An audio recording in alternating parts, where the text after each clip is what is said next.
el cristiano es un ser libre. Es un ser que Dios rescata, redime para que usted sea libre, para que no lo sujete nadie ni nada, para que usted su conciencia, usted haga conforme a su conciencia. Y cuando decimos que haga conforme a su conciencia, entendemos que su conciencia ha sido liberada. ¿Y eso qué quiere decir? Que lo que va a hacer usted, de acuerdo a su conciencia, van a ser puras cosas buenas.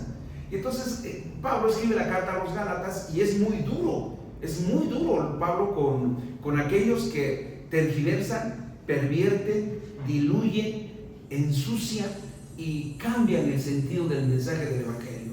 Él les dice, entrando, les dice, si alguno de nosotros o un ángel del cielo les enseñara un evangelio diferente al que les he enseñado, el tal sea anatema. Entre anatema, hereje y maldito, que son las tres palabras que se utilizan, que tienen relación, los judíos, cuando se lee esta palabra en el hebreo es la palabra jerem. La palabra anatema procede del vocablo jerem, y esa palabra significa a alguien que es excluido completamente de la gracia de Dios, o por lo menos del pueblo de Dios. Bien, ya están en Gálatas 4, así es como que la introducción de la introducción. Gálatas 4, 5, ¿están conmigo? Y si no están conmigo, pues está en la pantalla. Lo leemos todos juntos fuerte. 1, 2, 3. Dice: pero cuando vino el cumplimiento del tiempo, Dios envió a su Hijo, nacido de mujer y nacido bajo la ley, para que redimiese a los que estaban bajo la ley, a fin de que recibiésemos la adopción de hijos. Ok, esto es muy interesante, lo voy a leer y vamos a comenzar. Pero cuando vino el cumplimiento del tiempo, Dios envió a su Hijo, nacido de mujer y nacido bajo la ley, para que redimiese a los que estaban bajo la ley, a fin de que recibiésemos la adopción de hijos. Vamos a orar. Señor, te damos muchísimas gracias en esta mañana por tu palabra. Queremos pedirte que nos dirijas, que nos guíes siempre al meditar en ella. Tómanos en tus preciosas manos, guíanos, dirígenos, oriéntanos. Padre Santo, ayúdanos a entender tu palabra. Te lo rogamos, te lo suplicamos en el nombre de Jesús. Amén y amén.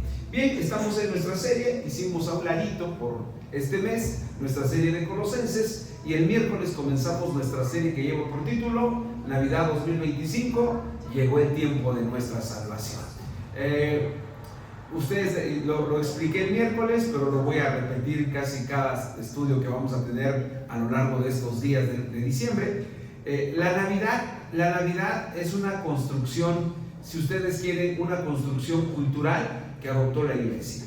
El nacimiento de Cristo no fue en diciembre, el nacimiento de Cristo no fue el 25, el nacimiento de Cristo no fue en esta temporada. Los que no tenemos la fecha exacta, todos tenemos aproximaciones. Los que no aceptan que la Navidad se haga en diciembre recurren al calendario hebreo para decir que Jesús nació muy probablemente en la fiesta de los tabernáculos, que es por ahí de septiembre-octubre, que es lo que se celebra la fiesta de Sukkot, que se conoce como la fiesta de los tabernáculos o la fiesta de las tiendas. ¿Por qué dicen eso? Por lo que dice Juan 1:1, y vimos su gloria, y gloria como la del unigénito. Y dice, y habitó entre nosotros y vimos su gloria. La palabra habitar, ellos, los que tienen esta concepción de que fue la época de los tabernáculos, dicen que él tomó una tienda, tomó un tabernáculo y habitó entre nosotros. Bien, pero también es una aproximación. Entonces, ¿qué es lo que hacemos? ¿Por qué entonces celebramos, o por qué, más que celebrar, recordamos la Navidad o recordamos el nacimiento de Cristo? Porque se presenta la oportunidad, ¿no? Lo mismo haría yo si celebraran en enero, o si celebraran en abril. Tomaríamos la fecha. ¿Por qué? Porque es una manera de recordar que Cristo nació. Entonces, tengo hermanos que dicen que no son enemigos, no son anti-Navidad. Ya somos muchos antis, ¿verdad? Somos anti esto, anti aquello, y todavía anti-Navidad pues está complejo. Entonces, no sucedió para que, por si alguien de otra iglesia, de alguna otra congregación le dice, oigan, ustedes celebran la Navidad, díganle, no celebramos, recordamos el nacimiento de Cristo. Ya la Navidad viene ahí pegada y pues no adoramos la Navidad. Pues bien, Navidad 2025, llegó el tiempo de nuestra salvación. Puse este relojito para ver que estábamos en la palabra tiempo, y ya leímos nuestro texto, Gálatas 4:4-5, lo vuelvo a leer. Pero cuando vino el cumplimiento del tiempo, Dios envió a su Hijo, nacido de mujer y nacido bajo la ley, para que redimiese a los que estaban bajo la ley, a fin de que recibiésemos la adopción de hijos. ¿Qué quiso decir el apóstol Pablo con esto? ¿Cuál es el mensaje que encierran estas palabras? ¿Y cuáles son las verdades que la iglesia debe conocer cuando Pablo escribe esto que estamos leyendo? Pablo tenía una intención al escribir esto. Utiliza una palabra que es muy interesante en el griego, la palabra tiempo. La palabra tiempo en el griego tiene dos palabras o dos términos para la traducción al español.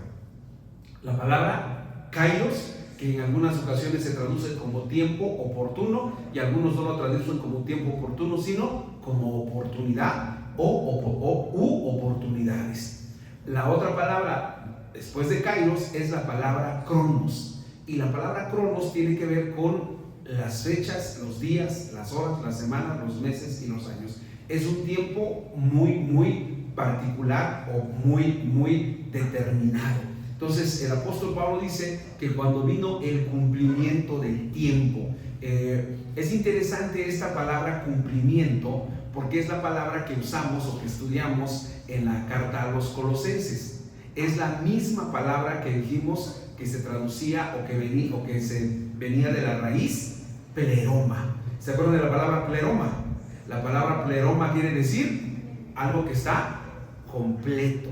Y pusimos el ejemplo del barco que llevaba tanto pasaje como carga, y dijimos que cuando el barco estaba lleno de pasajeros y lleno de carga, entonces decíamos que el barco estaba pleroma, estaba lleno completo. Bien, entonces vean lo que el apóstol Pablo escribe. Dice: cuando vino el cumplimiento del tiempo, es decir, cuando fue el tiempo en el que estaba ya completado para Dios una situación que tenía o que se vivía para que ahí apareciera Cristo. Es interesante porque uno se puede preguntar por qué no apareció en otra época, por qué no apareció luego de que fueron exiliados los judíos. Eso lo vamos a ver más adelante. Bien, ahí está nuestro texto, lo vamos a estudiar de esta manera. Me quedan muy chiquitas las letras, estoy haciendo que luchen con sus ojos. No sé si los que están hasta ahí atrás ven el título, si lo alcanzan a ver, pero está muy chiquito. Dice: porque Dios envió a Jesús en un momento específico, en un momento determinado, en un momento en que lo decidió así. Y lo vamos a ver en 2 puntos. Punto A: lo envió en nuestra misma condición, y punto B: lo envió para cambiar nuestra condición. Bien, eso lo vamos a estudiar así. Lo envió en nuestra misma condición, en nuestra condición humana, netamente humana, y lo envió para cambiar nuestra condición. Bien, comenzamos con nuestra introducción para que ahora sí no hubo bienvenida aquí, no sé qué me pasó, no puse bienvenida, no, pero son bienvenidos todos. Bien, para el apóstol Pablo, la encarnación de Cristo ocurrió en el momento oportuno. La frase cumplimiento del tiempo se traduce en otras Biblias como plenitud de los tiempos. Algunas otras Biblias no traducen en el cumplimiento del tiempo, sino traducen como el día señalado. Otras versiones no ponen día señalado, sino el momento oportuno. Otras ponen cuando se cumplió el plazo. Y otras, que es la que vamos a usar en esta mañana, traducen como el momento cumbre de la historia. Así traducen, ¿no? Y una pregunta que nos debemos de hacer cuando estudiamos la Biblia es: ¿por qué hay tantas traducciones? ¿Por qué hay tantas maneras de traducir un texto? Porque los que traducen, al momento de traducir, se encuentran con un texto que se hablaba hace 2000 años. Y entonces hay que adecuar ese idioma de hace 2000 años al idioma de ahora. Por ejemplo, hace 2000 años, pues, ¿quién iba a entender un término como el término digital? ¿Quién iba a visualizar que iba a haber un término como computadora? Nadie. Y ahorita los que estamos aquí nos sentimos muy modernos, pero en 50 años que muchos ya estemos con el Señor, pues ya el vocabulario que estamos usando ahorita tal vez ya ni se use. La última forma de traducirlo es el momento cumbre de la historia. No pudo ser antes ni después. Fue un periodo de la historia que le pareció pertinente al Creador, y cuando, según los historiadores, gobernaba una potencia que desde entonces no ha vuelto a aparecer. Un imperio que no tuvo nunca un contrapeso, porque mucha gente cuando hablamos de imperios dicen Estados Unidos es un imperio, no como el romano, porque al romano nadie le pudo hacer frente. En cambio al americano o al imperio, si lo vemos de esa forma, los estadounidenses, ¿quiénes le hacen contrapeso? Los chinos, y en otro momento también los rusos. Ayer estaba platicando con unos amigos de un matrimonio, pues aquí sería como no ecuménico, sino un matrimonio racial. Ella es de Oaxaca y él es de Alemania, y me platicó lo que pasaron hace año y medio, 2 años, que hizo mucho frío.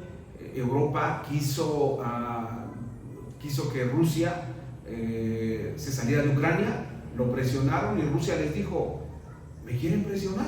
Bueno, no hay gas, porque toda Europa no tiene gas. Todo el gas que consumen para la época de frío sale de un oleoducto o un acueducto o un ducto que sale desde Rusia y lo surte. Dijo Rusia: ¿no quieren? Cierren. ¿Y qué dijeron? No, nos vas a matar. Bueno, Roma no tuvo ningún contrapeso así. Nadie le pudo hacer contrapeso en su época. La mayoría de los historiadores dicen que Roma cayó por todo lo que pasó adentro del imperio, por la manera en que se pelearon entre ellos mismos, no porque de fuera viniera alguien que les pudiera dañar. Un imperio que no tuvo nunca un contrapeso, una nación que marcó a la humanidad para siempre, porque su influencia pervive o persiste. Es decir, sigue Roma influenciando. ¿Por qué sigue influenciando? Porque muchas de nuestras costumbres que tenemos vienen de ahí. Por ejemplo, aquí en Oaxaca nos ufanamos y decimos, unos le llaman, somos la reserva espiritual de México. Pues en parte, pero dicen, las calendas no las hacen en ningún lado, las hacían en Roma. De hecho, de ahí viene de la palabra calenda, viene la palabra calendario. Y de ahí se hacía. Eso no es auténtico. ¿Quiénes lo trajeron? ¿A poco los indígenas ya traíamos la bolita dándole vueltas? No. Pues no. ¿Quiénes lo trajeron? Los españoles cuando llegaron acá. Ahora, ese es el problema de la predicación, ¿verdad? Cuando ya uno se adentra a la historia, uno descubre que hay muchos mitos sobre los que se construye la identidad del pueblo. Porque, por ejemplo, nuestra identidad mexicana, y no voy a entrar en eso, como todos los países buscan tener una identidad. Por ejemplo, los romanos decían que su nación fue fundada por 2 hermanos gemelos que se llamaban Rómulo y Remo. Que ¿quién los alimentaba según? La loba, ¿no? Y entonces el escudo de ellos en la época de los romanos antiguos era una loba amamantando a 2 niños que eran Rómulo y Remo. Ok, Rómulo y Remo. Remo, esa es otra cosa. Llegamos a México y nosotros también teníamos que construir nuestra identidad. ¿Y cómo construimos nuestra identidad? La construimos diciendo que Tenochtitlan fue fundada donde encontraron ¿qué? Un águila devorando una serpiente. ¿Estuvo alguien ahí? No. ¿Alguien lo puede testificar? Tampoco. Pero así construimos nuestra identidad. Bien, los romanos era el imperio más poderoso que nunca más se ha vuelto a levantar. Nunca más ha existido uno como ellos. Nunca más. Gobernaban o tenían influencia en los 3 continentes que se conocían en esa época: Asia, África y Europa. Me apuro porque si no nos va a mandar muy tarde a comer. Las distantes tierras de Judea fueron ocupadas por los romanos y sin quererlo fueron parte del plan que Dios tenía trazado para que Jesús naciera en Belén. También sin saberlo, las vías construidas por los ingenieros romanos fueron usadas para llevar el evangelio a todo el mundo conocido. ¿Se acuerdan de la frase? Todos los caminos llevan a Roma.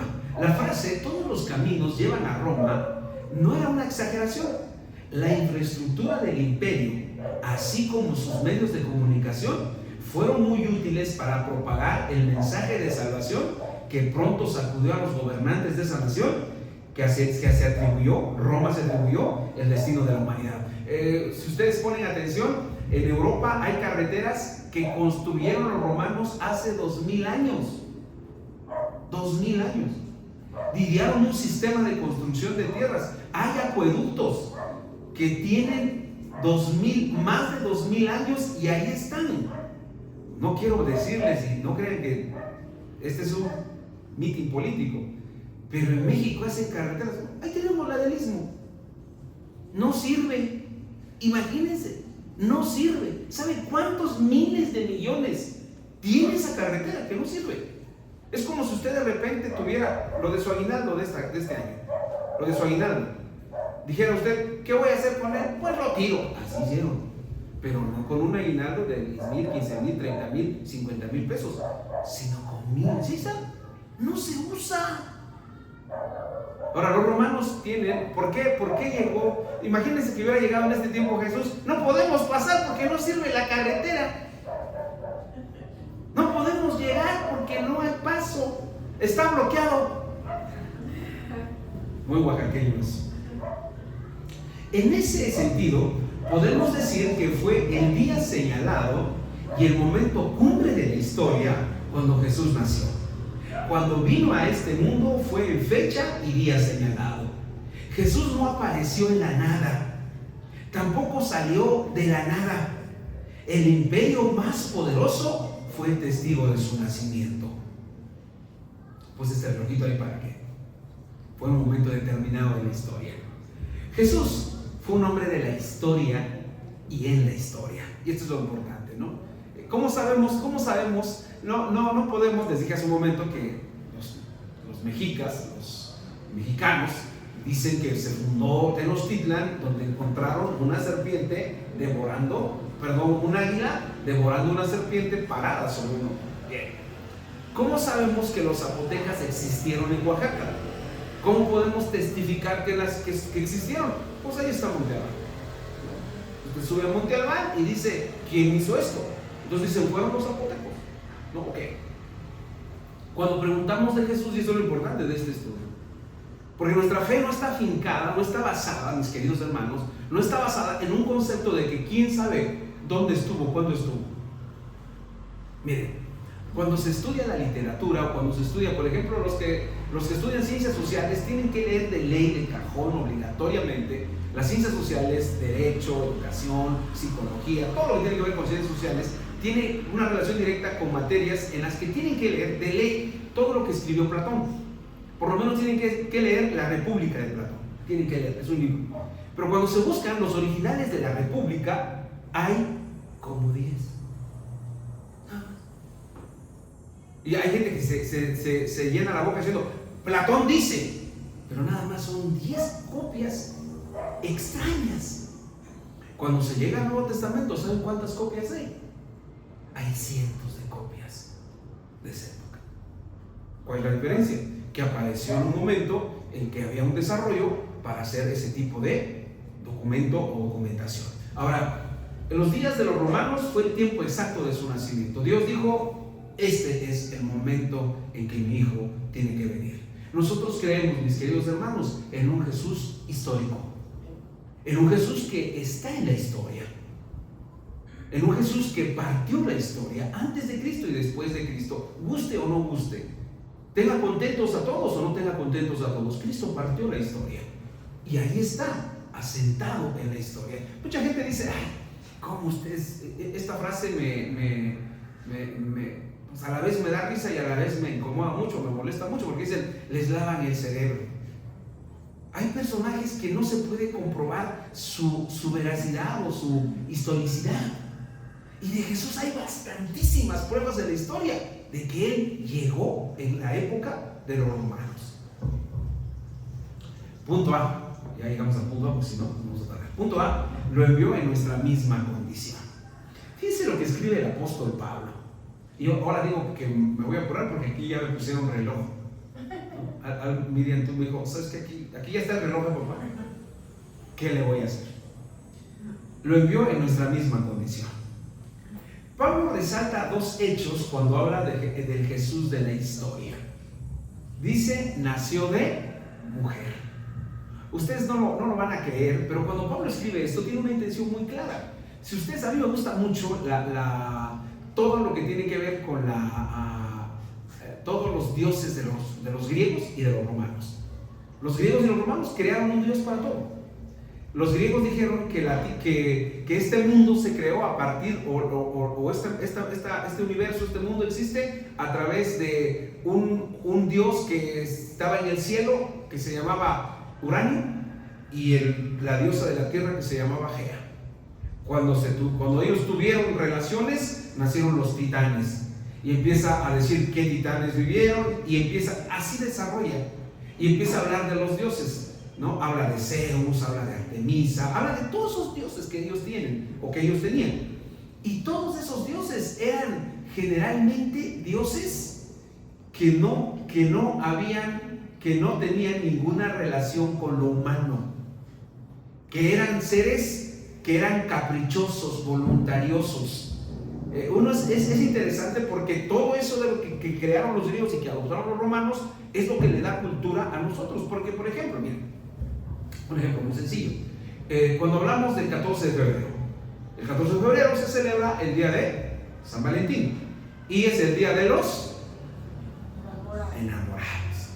Y sacan a Cupido, sacan a un niño vestido con su pañalito, y si ustedes se adentran a esa historia van a descubrir que es un mito griego que dice que Cupido existía y que es el que anda diciendo, voy a flechar, de viene la palabra flechar, me flechó, ¿no? O lo flecharon, dice, porque anda buscando a ver a quién va a unir. Ahora, el problema de eso es que lo hacía de manera caprichosa, voluntariosa, y los romanos y los griegos crearon hasta tragedias con ese principio o con esa idea, porque decían, voy a enamorar a alguien que no lo quiere, no la quiere. Y entonces Cupido jugaba con los sentimientos de la gente, porque de repente hacía que con la flecha le daba a alguien, pero ese alguien no respondía al otro, y el otro ahí andaba, o la otra, pues, porque también hay mujeres, ¿no? Hay mujeres que ahí andan, y hay hombres que ahí andamos, anduvimos, pues, para que no vayan a decir que anda haciendo el pastor, ¿no? Pero es igual. Ok, ahora, vean lo que dice el apóstol Pablo. El apóstol Pablo dice, nacido de mujer. ¿Eso qué significa? ¿Qué resalta Pablo? La humanidad de Jesús. No fue un Dios al estilo de los romanos. ¿Se acuerdan de la historia de Aquiles? Los que han visto Troya con Brad Pitt. Aquiles es un ser mitológico que dicen que cuando nació, los dioses lo bautizaron en fuego. ¿Cuál fue la única parte que no pudo entrar en el fuego? Su talón. Y entonces era el único punto humano de él. Por eso cuando muere porque le hieren el talón. Y por eso a cualquier debilidad los seres humanos dicen es su talón de Aquiles. Ok. Cuando dice el apóstol Pablo, dice así: cuando vino el cumplimiento del tiempo, dice nuestro texto, lo voy a retomar por acá, dice nuestro texto, cuando vino el cumplimiento del tiempo, Dios envió a su Hijo, y lo envió de una forma muy característica. Dice, nacido de mujer, nacido bajo la ley. Pero ¿qué es lo que resalta cuando dice que es nacido de mujer? Lo que resalta es que nació de mujer y nació bajo la ley. Emplea dos veces la palabra nacido. Esta palabra nacido ya lo leyeron, ¿verdad? Voy a leer toda para que ustedes ya no lo vuelvan a leer conmigo, ¿verdad? Al emplear dos veces el vocablo genomai, que es lo que significa la palabra, cuando aparece la palabra nacido, en el griego, la palabra que aparece es la palabra genomai. Y esta palabra genomai, la versión Reina Valera la traduce como nacer, pero el apóstol Pablo quiere que comprendamos una verdad muy especial o muy valiosa. La palabra griega genomai tiene tres significados muy parecidos. La palabra genomai es la palabra que significa también o que se traduce como llegar a ser. También se traduce como venir a existir, y otros lo traducen como suceder o como sucedió. Estamos diciendo que Jesús apareció en un tiempo, en un momento específico o en un momento de la historia. Es decir, podríamos decirlo como dicen algunos, sucedió. Jesús ocurrió, hablando desde el punto de vista material, porque Juan ya va a explicarnos después que en el principio era el verbo era con Dios y el verbo era Dios. ¿Eso qué quiere decir? Que Jesús existía antes, pero cuando nace de mujer, entonces lo que sucede es que se encarna o se hace hombre, y entonces empleamos el término genomai como en el sentido de que sucedió. ¿Qué quiero decir con eso? Jesús fue un hecho que ocurrió. Y aquí cuando llegamos al método científico, el método científico, para que se pruebe algo, tiene que suceder, tiene que ocurrir, tiene que pasar, tiene, como dice en los postulados del método científico, tiene que experimentarse. Y lo que está diciendo el apóstol Pablo a una cultura llena de mitos, llena de dioses más divinos que humanos, es que el Jesús que usted y yo seguimos, adoramos, alabamos, fue un ser que en realidad ocurrió, sucedió, y que no estamos equivocados a la hora de decir que existió. Y me quedo corto cuando digo que existió, porque en realidad el mejor verbo en lugar de existió es existe. Es decir, Jesús se diferencia claramente del panteón de dioses griegos y romanos en que Él fue de carne y hueso y que existió en los días de Roma. Cuando nosotros, por ejemplo, ¿se acuerdan de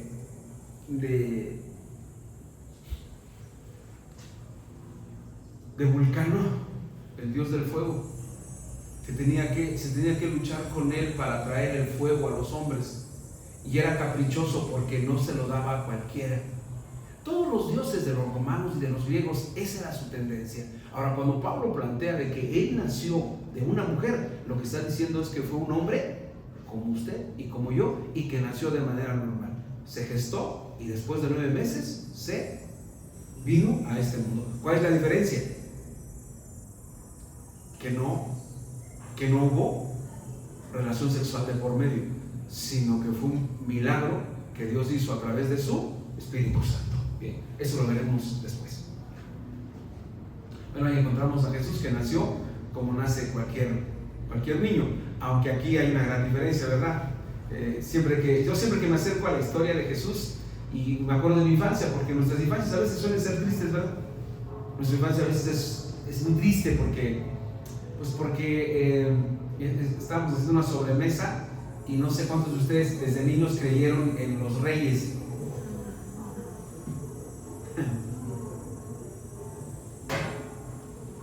Algunos más modernos creyeron en Santa Claus, ¿no? Pero ¿a qué edad se dieron cuenta los que creyeron en eso? Porque hubo gente que ni tiempo nos dio de creer en eso, porque nos abrieron los ojos de una manera muy abrupta, muy violenta y muy inclemente, ¿verdad? Nos dijeron que eso ni existe. Y tú eres un niño y estás ahí pensando que de niño van a llegar y van a venir y te abren los ojos de una manera muy fea. Y entonces cuando las infancias son difíciles, son complicadas, ¿no? Hay gente que me pregunta a veces y me dice, ¿qué recibías en Navidad? No recibía nada, yo daba, no había nada de niño. Entonces puede ser difícil la infancia. Pero cuando uno mira el pesebre, ninguno de nosotros nació en un pesebre. Cuando tu mamá estaba a punto de dar a luz, nos dijeron, a ver, llamen al de la basura, chance ahí donde hay un poco de... Ahí puede dar a luz nadie. ¿De qué te quejas entonces? ¿Por qué no sales de eso? Si al que seguimos nació en un pesebre y nunca anduvo detrás de María diciéndole, ¿por qué no conseguiste San Lucas? Me refiero al hospital. ¿Por qué no? Aunque sea el civil, aunque sea el ISSSTE, nunca lo persiguió así. Ni a José le dijo, oye, aunque sea, hubieras rentado, hubieras empeñado tus herramientas de carpintero y me hubieras dado más que sea el de San Bartolo Coyotepec. No le dijo eso. Vino a existir en dos condiciones. La primera, de mujer. Jesús tomó forma de hombre. No fue un extraterrestre, ni un ser diferente a los seres humanos. Porque luego mucha gente dice, no, es que él no era humano, ¿no? Ya les he contado la historia de un tío mío que cuando supo que me hice cristiano, él era extremadamente ateo y me dijo, Porfirio, tú necesitas leer este libro, y me regaló un libro que ahorita me acuerdo de su nombre, en el que toda la interpretación del Antiguo Testamento era una interpretación desde el punto de vista de los extraterrestres. Y interpretaba, por ejemplo, uno puede inventar muchas cosas, hermanos. Yo quizá cuando ya no pueda predicar voy a escribir muchísimos cuentos, y algunas cosas van a ser muy, muy voladas, pero voy a anunciar, es un cuento, es una cosa ahí, no es exegética de la Biblia. En ese libro encontré que cuando dice el libro de Génesis, de Éxodo 20, que Dios envió la ley, le dio la ley a Moisés, que hubo humo, fuego, todas cosas allá en el monte Sinaí. Este libro dice que en realidad no fue eso. En realidad fue una nave intergaláctica que aterrizó en el monte Sinaí. Y por eso se oía tanto ruido, tanto escándalo, como cuando sale una nave interespacial o espacial. Y luego remata y dice, cuando Moisés bajó con el velo que dice el Antiguo Testamento, en realidad no era un velo, dice era un casco, porque traía radiación, y para no contaminar a los judíos, por eso le dijeron, no, tápate la cara, no te podemos ver, pero en realidad era un casco. Esa es una interpretación. Ahora, ¿por qué a Pablo le interesa decir nacido de mujer? Porque está resaltando su humanidad, una identificación clara con usted y conmigo. ¿Por qué se tenía que identificar? Porque los romanos y los griegos se cansaron de los dioses que tenían. Porque ¿cómo identificarse con un Dios caprichoso? Un Dios que no tiene las tentaciones que tú tienes, un Dios que no tiene los problemas que tú tienes. Pero Jesús se hizo hombre y habitó entre nosotros, dice Juan, y nosotros podemos agregar, y vino de la manera más humilde y sencilla que podía haber venido un hombre a este mundo.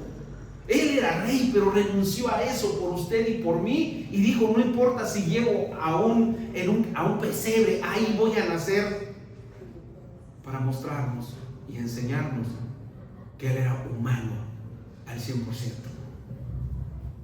Cuando Pablo dice que existió de una mujer, está planteando claramente su humanidad, características que lo hacen igual que todos. Nosotros morimos, Él también murió. Y en segundo lugar dice que nació o sucedió o existió bajo la ley.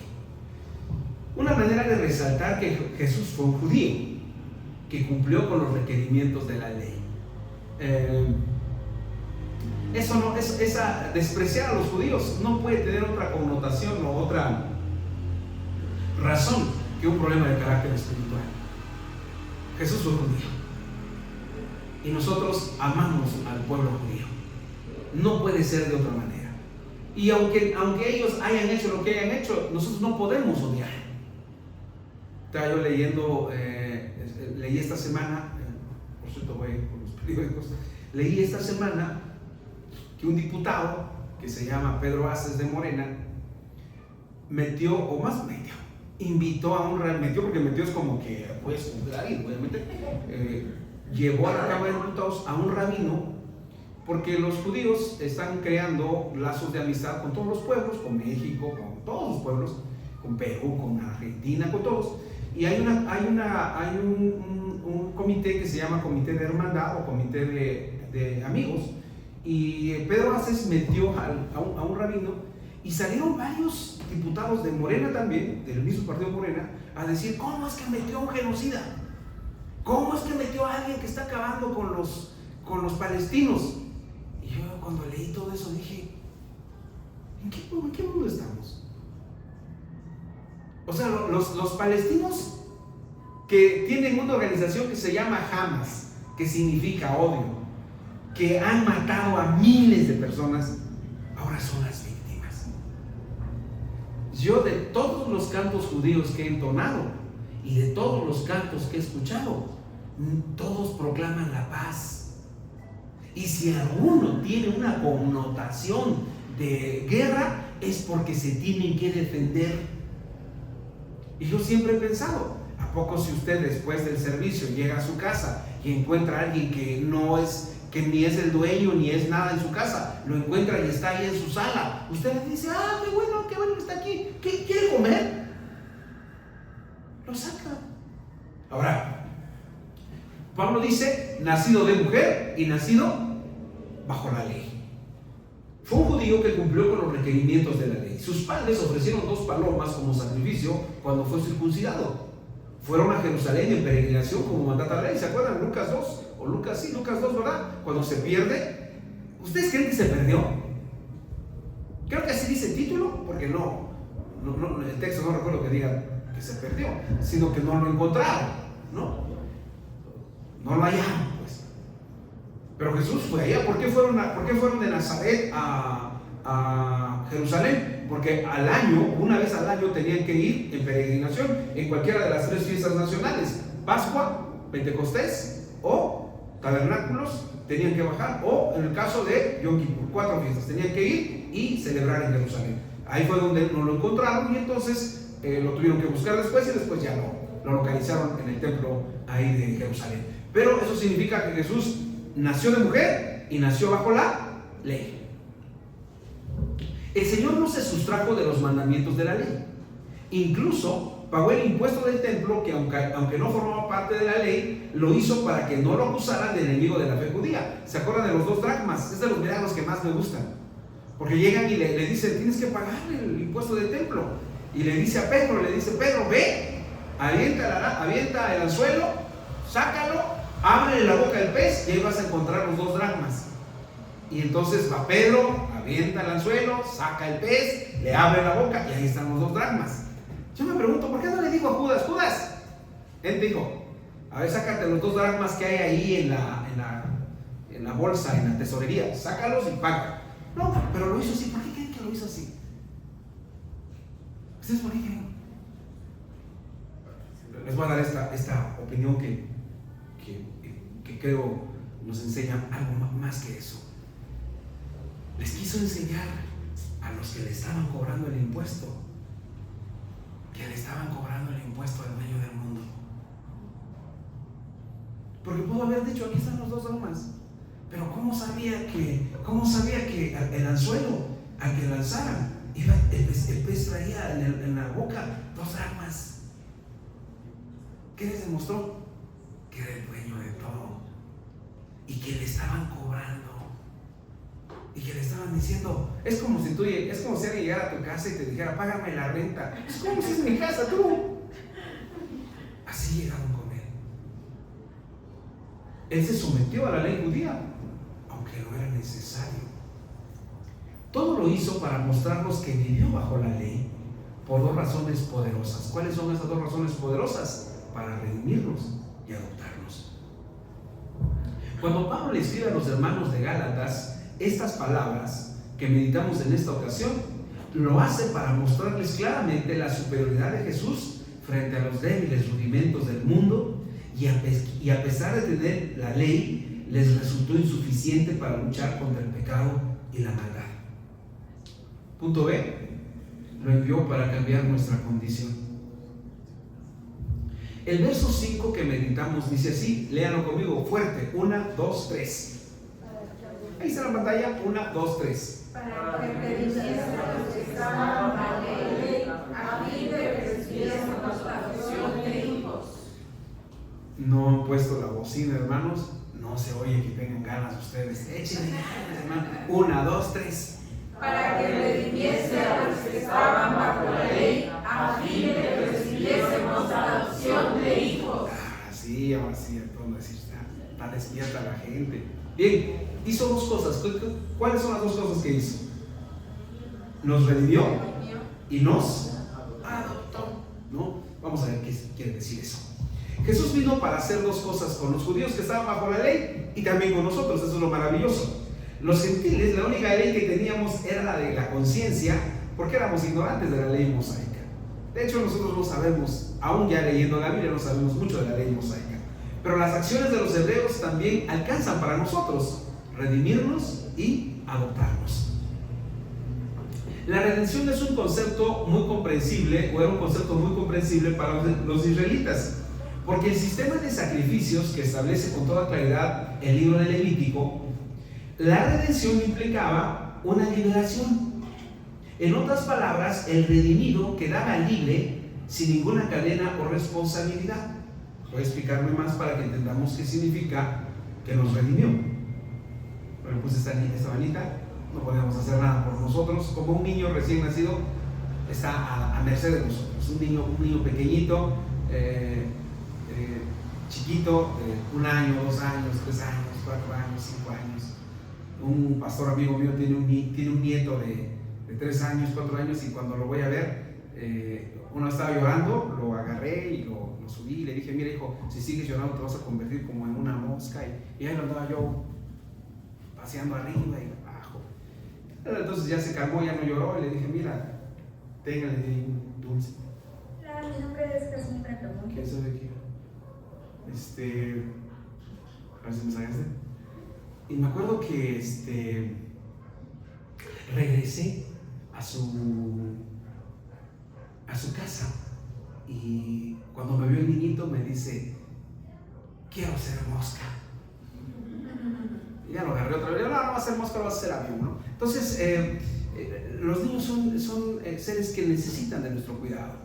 Ahora el apóstol Pablo utiliza una frase o una palabra que es muy importante y muy valiosa para que nosotros entendamos el significado de que Jesús haya venido a esta tierra. Vino a redimirnos. Y la palabra redención significa lo siguiente. Es la palabra griega exagorazo, que denota algo que se compra y se libera. Es parecido a la idea de la liberación mediante un pago. Jesús vino a dar su vida para que nosotros fuéramos liberados de la maldad del pecado y salvarnos de la eterna condenación que merecíamos. ¿Qué quiere decir eso? Pongo este ejemplo que es uno de los que me he encontrado en las lecturas que he hecho sobre este tema. Es como no sé si han visto, ya ahorita no, porque bueno, aquí por lo menos en el centro, porque ya un poco la autoridad está más despierta y viendo qué se hace, pero esto ocurre mucho en las comunidades que, por ejemplo, en una ocasión un hombre llevaba pájaros en todas sus jaulas, y ahí iba. Entonces se encontró con un señor y le dijo, ¿cuánto quieres por todos tus aves que traes aquí? Y le dijo, no, pues dame 10,000 pesos. Y le dijo, ¿eso vale? Sí. Le dio los 10,000, 2,000, 3,000, 4,000, 5,000, 6,000, 7,000, 8,000, 9,000, 10,000. Ahí están. Y entonces dijo, ahí está, te los doy. Y entonces puso las jaulas, abrió una y la liberó. Cuando iba con la quinta, el señor, ¿qué estás haciendo? Y pues son míos. Yo puedo hacer lo que quiera con ellos. Ese es el sentido de nos redimió. Alguien pagó por ti. Y aquí lo importante y lo valioso es que no se pagó un precio económico, no se pagó dinero, sino se pagó por medio de su sangre. En el libro El paraíso perdido de John Milton, uno de los diálogos que hace John Milton es cuando se está discutiendo la condición del hombre y los ángeles caídos le dicen a Dios, está así porque nosotros tenemos autoridad sobre él, no puede hacer nada contra nosotros, el hombre caído. Nosotros podemos hacer con él lo que queramos, podemos endemoniarlo, podemos atormentarlo, podemos posesionarnos de él no puede hacer nada. Y los ángeles que estaban para ayudar al hombre le decían a Dios, ¿y qué vamos a hacer? No se puede hacer nada por el hombre. Y entonces dice John Milton en un relato novelado, dice que se oyó la voz del verbo de Dios que dijo: yo voy a dar mi vida por ellos, para que los vuelvas a comprar y te los regrese. Ese es el sentido de la palabra redimir. Dice lo que dice nuestro texto que estamos estudiando: pero venido el cumplimiento del tiempo, Dios envió a su Hijo, nacido de mujer y nacido bajo la ley, para redimirlos. ¿Cómo dice el texto? Aquí lo tengo. Para que redimiese a los que estaban bajo la ley. Se supone que los judíos estaban bajo la ley y estaban bien, pero la ley solamente, cuando leemos sobre la ley, no es que la ley sea mala, no es que la ley no sirva. Eso es un engaño, eso es una mentira. No, la ley sirve, es buena, porque nos señala, pero no nos da la capacidad de hacerlo. Por eso regresar al judaísmo o regresar al mesianismo es un retroceso, porque no nos da la capacidad, no nos da la fuerza. En cambio, Cristo sí, porque Él nos ayuda a luchar contra esto que tenemos acá adentro, que lucha, que nos grita, que batalla, para que nosotros no vivamos como Dios quiere que vivamos.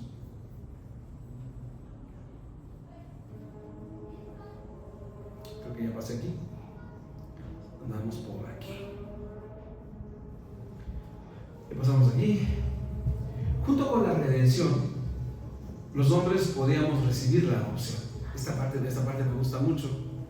La palabra griega para adopción procede del término huiotesía, que se forma de dos vocablos: huio, hijo, y tesis o tesía, que es un verbo traducido como colocar o poner, lo que significa que huitesía literalmente significa poner o colocar a alguien como hijo.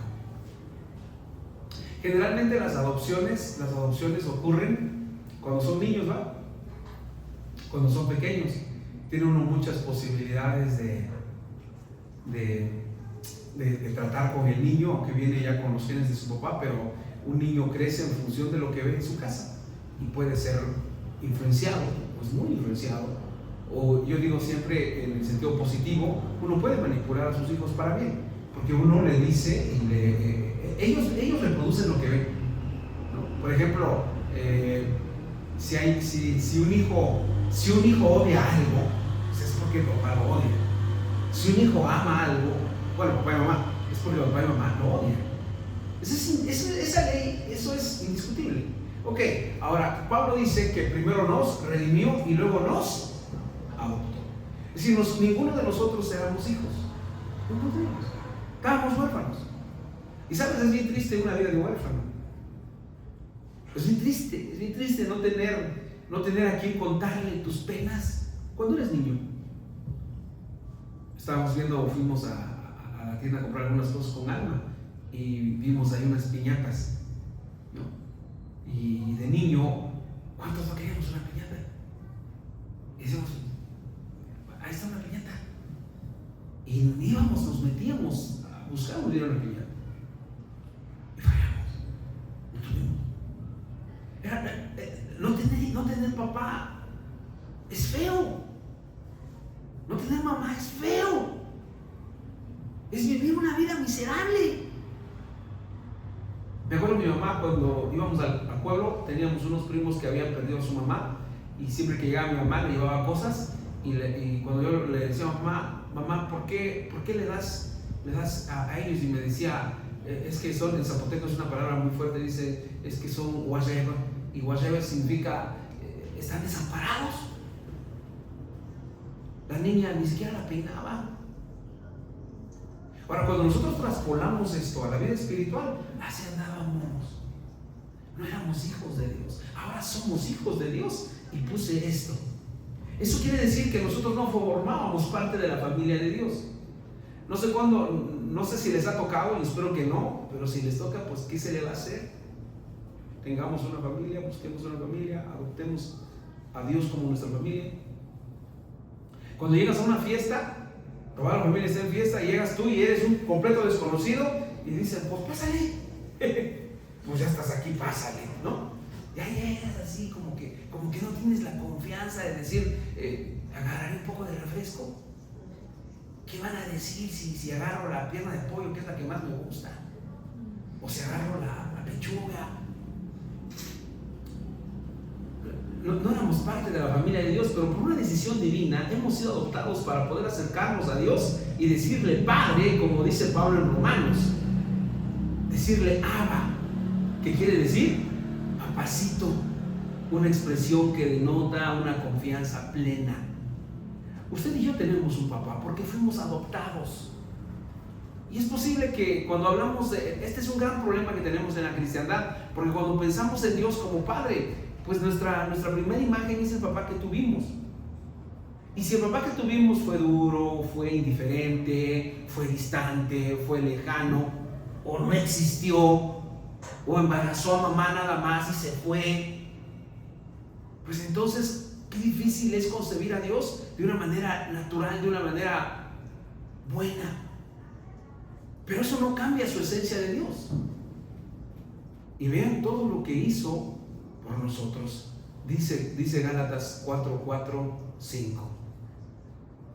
Pero cuando vino el cumplimiento del tiempo, Dios envió a su Hijo, nacido de mujer, nacido bajo la ley, para redimir a los que vivían bajo la ley y para ser adoptados como hijos de Él. Termino ahora sí. Cristo vino, hermanos, para salvarnos. Y en estos días en que ponemos estos adornos y que recordamos que Cristo vino, nos debe servir para recordar esa salvación que incluye nuestra redención y nuestra adopción. Celebramos la Navidad porque nos recuerda que llegó el tiempo de nuestra salvación. Nos acordamos de eso. Y la Navidad siempre va a ser un motivo para recordar que Cristo vino. Y al recordar que Cristo vino, debemos recordar que vino primero para comprarnos. Es como, no sé cuántos de ustedes han vendido cosas que ya no sirven. Ya no sirven. Ese es el peor negocio para quien compra y el mejor negocio para quien vende. ¿Por qué? Porque ya no sirve, ¿no? ¿Han escuchado ese de fierro viejo que venda? Pues, llega usted y dice, ¿eso cuánto? Pues lo que te den. Y lo compran y se lo llevan. Nosotros éramos así, no valíamos nada y nos compraron. Y luego no teníamos familia y nos adoptaron. ¿Cómo entonces no decirle a Jesús, gracias? Gracias por tanto, sin merecerlo. Vamos a orar. Señor, muchas gracias en esta mañana por tu palabra. Te alabamos con todo nuestro corazón, puesto que nos sanas y nos salvas. Gracias porque tu palabra, Señor, nos enseña que apareciste en el tiempo de la historia, que nosotros no adoramos a alguien que no tenga registro de su paso por esta tierra. Muchas gracias, Señor. Muchas gracias. Te alabamos y te adoramos en esta mañana porque nos redimiste, nos compraste con tu sangre preciosa y luego nos diste una familia, nos hiciste hijos de Dios. Gracias por todo, gracias infinitas por este tiempo. Te alabamos, te adoramos con todo nuestro corazón en el precioso nombre de Cristo Jesús. Amén.